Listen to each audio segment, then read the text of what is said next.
Pernah ngalamin bisnis lagi bagus, tiba-tiba rugi nggak masuk akal? Atau karir lagi nanjak, mendadak blunder tanpa sebab? Atau rumah tangga, tahu-tahu berubah jadi rumah duka karena berantem terus? Semua bisa diperbaiki kalau tahu rahasia para kaisar.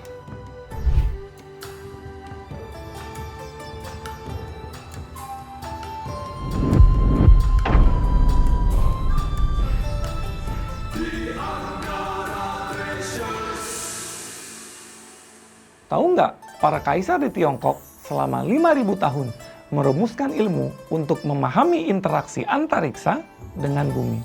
Ilmu ini disebut Imperial Feng Shui dengan salah satu prinsipnya yang populer, yaitu Pazi. Pazi adalah sistem kalender dengan elemen kayu, api, tanah, logam, dan air yang membentuk siklus 10 tahunan. Menurut astronomi modern, naik turunnya aktivitas matahari juga memiliki siklus 10 tahunan. Hasil analisa 270 tahun data NASA menunjukkan adanya korelasi antara siklus aktivitas matahari dengan fase. Fase naiknya radiasi matahari itu paling sering terjadi di tahun kayu, api, dan tanah. Kita sebut saja fase ini adalah fase api unggun. Mereka yang lahir di fase api unggun lebih kuat secara fisik dan mental karena ditempa oleh radiasi matahari. Sedangkan fase turunnya radiasi matahari itu paling sering terjadi di tahun logam dan air. Kita sebut saja fase ini adalah fase logam dingin.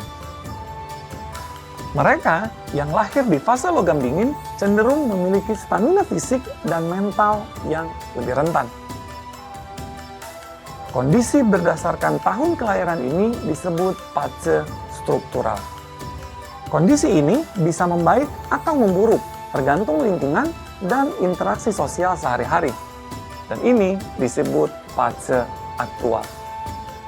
Imperial Feng Shui memakai konsep fase untuk mendiagnosa stamina fisik dan emosi seseorang sebagai wadah energi.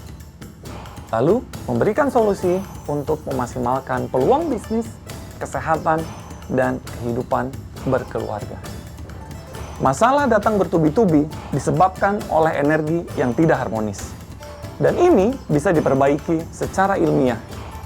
Ingat, ketika energi selaras, peluang deras. Temukan rahasia para kaisar di Anggara Treasures.